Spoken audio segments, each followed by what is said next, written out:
క్రీస్తునందు సహోదరి సహోదరులారా, ప్రభువైన యేసుక్రీస్తు నామములో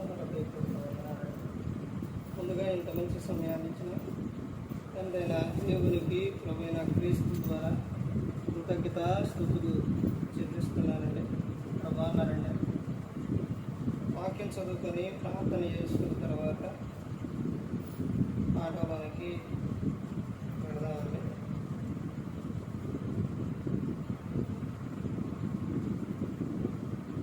యోహాను గారు రాసిన సువార్త 15వ అధ్యాయం 1వ వచనం. నేను నిజమైన ద్రాక్షవల్లిని, నా తండ్రి వ్యవసాయకుడు. నాలో ఫలింపని ప్రతి తీగను ఆయన తీసి పారవేయను. ఫలించు ప్రతి తీగ మరి ఎక్కువగా ఫలింపవలెను. దానిలోని పనికిరాని తీగలను తీసింది. నేను మీతో చెప్పిన మాటను బట్టి మీరిప్పుడు పవిత్రులై ఉన్నారు. ప్రార్థన చేస్తుంది. పరలోకమందున్న మా తండ్రి, పరిశుద్ర ప్రేమగల తండ్రి, గొప్ప తండ్రి, మగ తండ్రి, మీ ప్రియ కుమారుడు యేసుక్రీస్తు ప్రభువారి ద్వారా కృతజ్ఞతాస్తుతులు చెల్లిస్తున్నాము నాయన. ఈ కూడికంతట్లో మీరు నడిపించండి నాయన. వాక్యం బోధించుండగా ఈ లోక సంబంధమైన జ్ఞానంతో కాకుండా మీ జ్ఞానంతో మాట్లాడే బాధ్యత దయచేస్తారని మా ప్రభువైన యేసుక్రీస్తు నామములో వేడుకుంటున్నాం తండ్రి. ఆమేన్. ప్రభువైన యేసుక్రీస్తు నామములో హృదయపూర్వక వందనాలండి. దేవుని కుమారుడు యేసుక్రీస్తు ప్రభువారి లోకానికి వచ్చిన తర్వాత పరలోక రాజ్యం సమీపిస్తుంది కనుక మారు మనసు పొందమని ప్రకటింప మొదలుపెట్టి అంశం పాఠం పేరు ఏంటంటే దేవునికి ఇష్టమైన ఒకటి. ఎన్నో ఉన్నాయి కానీ దేవునికి ఇష్టమైనది ఒకటి. ఒక వ్యక్తి ఫలించుట. ఇదే పాఠం. ఒక వ్యక్తి ఫలించుట. దేవుడు కోరుకుంది ఏంటంటే నీవు భూమి మీద అభివృద్ధి చెందాలి, నీవు ఫలించాలి. ఎలాగంటే నువ్వు బహుగా అభివృద్ధి చెందాలి, బహుగా ఫలించాలి, మరీ ఎక్కువగా ఫలించాలి అని దేవుడు చెబుతాడు. ఇప్పుడు పిల్లల విషయంలో ఒకటి గమనించండి. వారు చదువుకునే వయసులోని వారికి చదువు నేర్పుతారు, స్కూలుకు పంపిస్తారు. ఎందుకు అని అంటే వారి చదువు అయిపోయిన తర్వాత వారు జాబులోనో లేకపోతే ఒక పనిలోనో దేనో ఒక దానికి వాళ్ళు చదివిన దానిని బట్టి వాళ్ళు సెటిల్ అయితేనే వాళ్ళు ఏమైనట్టు, వాళ్ళు దానికి ఒక అర్థం, వాళ్ళు ఫలించినట్టు. అలాగే దేవుడు కూడా ఏం చెప్తున్నారంటే నేను నిన్ను ఆకర్షించాను, నా కుమారుని యొద్దకు పంపించాను. నువ్వు కుమారుని యొద్దకు వచ్చిన తర్వాత ఇదిగో నువ్వు ఎలా ఉండాలి అని అంటే ఆయన కొన్ని శిక్షణలో నేర్పుతున్నారు. హెబ్రీయులకు రాసిన పత్రికలో ఉంటుంది. శిక్షణ ఎంతవరకు అంటే కొంతకాలం వరకే, ఎక్కువ కాలం ఉండదు. పిల్లలకు చదువు ఎంతకాలం వరకే, వాళ్ళు ఉన్నంతకాలం చదువుతూనే ఉంటారా?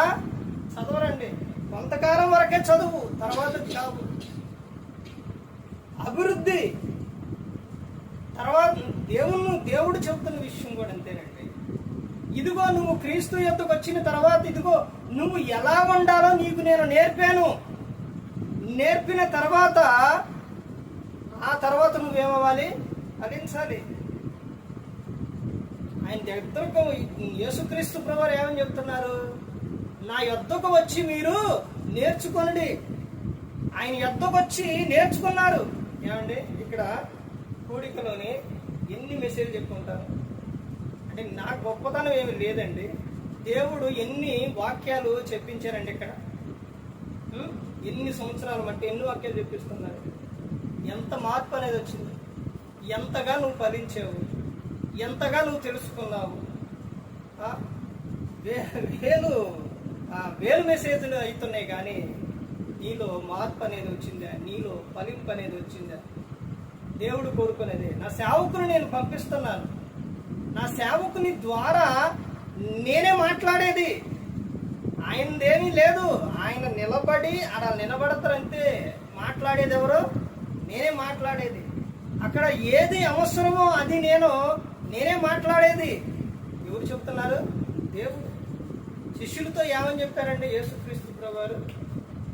ఆయన చెప్పిన విషయం ఏంటంటే మత్తయి సువార్త 10:20లో ఆ సందర్భం ఏంటనంటే, ఇదిగో అయ్యా, మరి మేము ఎక్కడికన్నా వెళ్ళినప్పుడు మాట్లాడేటప్పుడు ఎవరయ్యా ఎలా చెప్పాలంటే, మీ తండ్రి ఆత్మ మీలో ఉండి మాట్లాడుచున్నారే గాని మాట్లాడువారు మీరు కాదు. మీ తండ్రి ఆత్మ మాట్లాడు. ఈ రోజున ఒక వ్యక్తి భూమి మీద ఎలా ఉండాలని దేవుడు కోరుకున్నారనంటే, నువ్వు ఫలించాలి. దేవుడు అందరూ బాగుండాలి, ఫలించాలి, సంతోషంగా ఉండాలి, ఆనందంగా ఉండాలని దేవుడు కోరుకుంటాడు. దేవుడు మాట ఇచ్చిన తర్వాత దాన్ని నెరవేర్చుకుని ఉంటాడు. దావీదు గారిని నిన్ను సింహాసనం ఎక్కిస్తానని దేవుడు రాజు అయినప్పటికీ కూడా ఇంకా సింహాసనం ఎక్కడానికి కొన్ని సంవత్సరాలు పట్టింది. అబ్రహాం గారికి పిల్లలు ఇస్తాను అన్నారు, వాగ్దానం చేశారు, అంత సమయం పట్టింది. అలాగే ప్రతి ఒక్కరికి కూడా దేవుడు ఒక మాట అనేది నీకు ఇచ్చారు అని అంటే దాన్ని నెరవేరుస్తారు. అప్పటి వరకు నువ్వు ఓపిక కలిగి ఆయన యందు నువ్వు నిలిచి. కొరింథీయులకు రాసిన పత్రిక 15వ అధ్యాయంలో 58వ వచనంలో, ప్రభువునందు మీ ప్రయాస వ్యర్థమైపోదు. కానీ ఏమని చెప్తున్నారు? మీరు ఎప్పటికీ ఎలా ఉండాలంట? ఆసక్తులై కదలని వారు స్థిరులుగా ప్రభువునందు ప్రభు కార్యాభివృద్ధి ఎప్పటికీ మీరు ఆసక్తులై ఉండుడి. ప్రతి రోజు నువ్వు ఏం చేయాలంటే ఆసక్తిగా ఉండాలి, కదలని వారిగా ఉండాలి, నువ్వు స్థిరంగా ఉండాలి. దేవుడు కోరుకునే విషయం. ఎందుకనంటే దేవుడు నిన్ను ఫలింపజేయబోతున్నాడు. ఇద్దరు వ్యక్తులు ఉన్నారంట. ఒక విషయం చెప్తాను. ఇద్దరు వ్యక్తులు ఉన్నారు.